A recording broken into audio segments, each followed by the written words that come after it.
Hi viewers, வணக்கங்க. Chicken எடுத்திங்கன்னா ஒரு தடவையாவது நான் சொல்கிற ஸ்டைலில் செஞ்சு பாருங்கள்.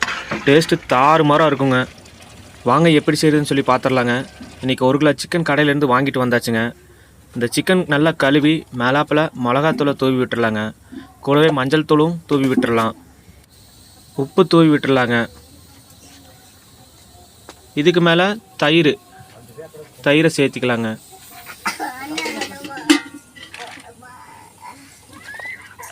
இது அப்படியே ஒரு கலவை மாதிரி நல்லா கலக்கி விட்டுறலாங்க. இது கூடவே லெமனை பிழிஞ்சு விட்டு நல்லா கலவை மாதிரி கலக்கிக்கலாங்க.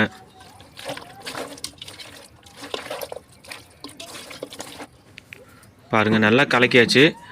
இது அப்படியே ஒரு அரை மணி நேரத்துக்கு மூடி வச்சிடலாங்க. இன்றைக்கி மண் சட்டியில் வறுவல் செஞ்சுக்கலாங்க. மண் சட்டியில் செய்கிறனால டேஸ்ட்டு வேறு லெவலில் இருக்குங்க. மண் சட்டி அடுப்பில் வச்சுக்கலாங்க. சட்டி காஞ்ச உடனே மல்லி சேர்த்திக்கலாங்க. மிளகும் சேர்த்திக்கலாங்க. சோம்பு, சீரகம் இதெல்லாம் சேர்த்து நல்லா வறுத்து விட்டுறலாங்க. கூடவே பட்டை, கிராம்பு, ஏலக்காய், அன்னாச்சி பூ போட்டு வறுத்துக்கலாங்க. மிளகா 2 சேர்த்திக்கலாங்க. இது எல்லாத்தையும் வறுத்து ஒரு பிளேட்டில் மாற்றிக்கலாங்க. இதை மிக்சி ஜாரில் பவுடராட்டம் அரைச்சி தனியாக எடுத்து வச்சுக்கலாங்க. அதே மிக்சி ஜாரில் இஞ்சி, பூண்டு, வெங்காயம் பச்சையாக பேஸ்ட் மாதிரி அரைச்சி வச்சுக்கலாங்க. இப்போ மண் சட்டியில் எண்ணெய் சேர்த்திக்கலாங்க. எண்ணெய் காஞ்சதுக்கப்புறம் கடுகு போட்டுக்கலாம். கடுகு பொரிஞ்சு வந்ததுக்கப்புறம் சின்ன வெங்காயத்தை ஒரு 20 வெங்காயத்தை கட் பண்ணி உள்ளே போட்டுக்கலாங்க. ஒரே ஒரு மிளகாய், ஒரு கொத்து கருவேப்பிலை போட்டு நல்லா வதக்கி விட்டுலாங்க. இது கூட தக்காளி ஒரு 2 தக்காளியை சேர்த்திக்கலாங்க. அரைச்சி வச்ச இஞ்சி பூண்டு பேஸ்ட்டை உள்ளே சேர்த்திக்கலாங்க. பச்சை வாசனை போனதுக்கப்புறம் அரைச்சி வச்ச மசாலா உள்ளே சேர்த்திக்கலாங்க. மசாலா எல்லா பக்கம் நல்லா சேர்கிற மாதிரி நல்லா கிளறி விட்டுலாங்க. மசாலாவோட பச்சை வாசனை போனதுக்கப்புறம் அரை மணி நேரம் ஊற வச்ச சிக்கன் எடுத்து உள்ளே சேர்த்திக்கலாங்க. மசாலா எல்லாமே சிக்கனில் படுற மாதிரி நல்லா கிளறி விட்டுடலாங்க.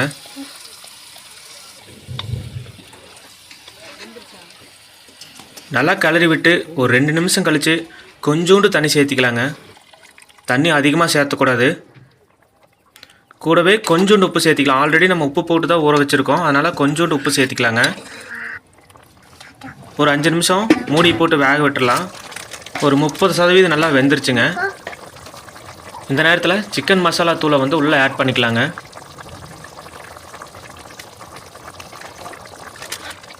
மசாலா எல்லா பக்கம் சேர்கிற மாதிரி நல்லா கிளறி விட்டுடலாம். நல்லா கிளறி விட்டுருங்க. இந்த மாதிரி மசாலாலாம் அரைச்சி சேர்த்துறதுனால டேஸ்ட்டு நல்லா இருக்குங்க. அதே மாதிரி சிக்கனில் ஸ்டார்டிங்கில் மிளகாய் பொடி, மஞ்சள் தூள், உப்பு, தயிர் எல்லாம் போட்டு ஊற வச்சு எடுத்து செய்கிறதுனால டேஸ்ட்டும் நல்லாயிருக்குங்க. இது இன்னும் 5 நிமிஷம் மூடி போட்டு வேக வச்சிடலாங்க. பாருங்கள், 5 நிமிஷம் கழித்து மூடி ஓப்பன் பண்ணி பார்க்கும்போது சிக்கன்லாம் நல்லா வெந்துருச்சுங்க. பாருங்கள், கிரேவி ஸ்டேஜுக்கு நல்லா சிக்கன் கிடச்சிருக்குது. நான் இன்னும் இதை 3 நிமிஷம் வேக வைக்க போகிறேங்க. மூடி போடாமல் வேக வச்சு அப்படின்னா சீக்கிரம் கிரேவி வற்றி போயிடுங்க. கிரேவியெல்லாம் வற்றி போய் எண்ணெய் தனித்தனியாக பிரிஞ்சு வருது பாருங்கள்.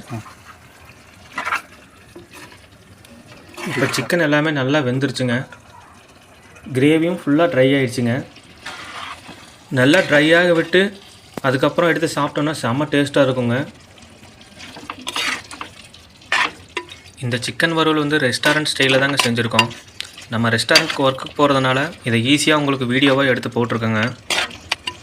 பார்க்கும்போதே நாக்கில் நடனமாட ஆரம்பிச்சிருச்சுங்க. இதுலேருந்து ஒரு துண்டு மட்டும் எடுத்து சாப்பிட்டு பார்த்துடலாம். டேஸ்ட்டு வேறு லெவலில் இருக்குதுங்க. இந்த சிக்கன் வறுவல் ஒயிட் ரைஸு, தோசை, சப்பாத்தி, புரோட்டா எல்லாத்துக்குமே செட் ஆகுங்க. இதை தனியாகவும் சாப்பிட்லாம். தனியாக சாப்பிட்றதுக்கும் ரொம்ப நல்லாயிருக்குங்க. எங்கள் வீட்டில் இருக்கிற குட்டீஸ் காரம்னாலே எதுவுமே சாப்பிட மாட்டான். இது நல்லா மசாலாலாம் அரைச்சி சேர்த்தி தான் போட்டு கொடுத்துருக்கோம். நான் பாருங்கள் சிக்கன் எப்படி சாப்பிட்றான்னு பாருங்கள். டேஸ்ட்டு தாறுமாறாக இருக்குங்க. அவ்வளோதாங்க, நம்ம சிக்கன் வறுவல் ரெடி. இந்த வீடியோ பிடிச்சிருந்தா வீடியோக்கு ஒரு லைக் பண்ணிவிட்டு எங்களோட சேனலை சப்ஸ்கிரைப் மட்டும் பண்ணி சப்போர்ட் பண்ணுங்கள் மக்களே. நிறைய பேர் சப்ஸ்கிரைப் பண்ணாமல் இந்த வீடியோ ஃபுல்லாக பார்க்குறீங்க. சப்ஸ்கிரைப் மட்டும் பண்ணிவிடுங்க மக்களே. 4 நிமிஷம் டைம் ஒதுக்கி வீடியோ பார்த்ததுக்கு ரொம்ப நன்றிங்க.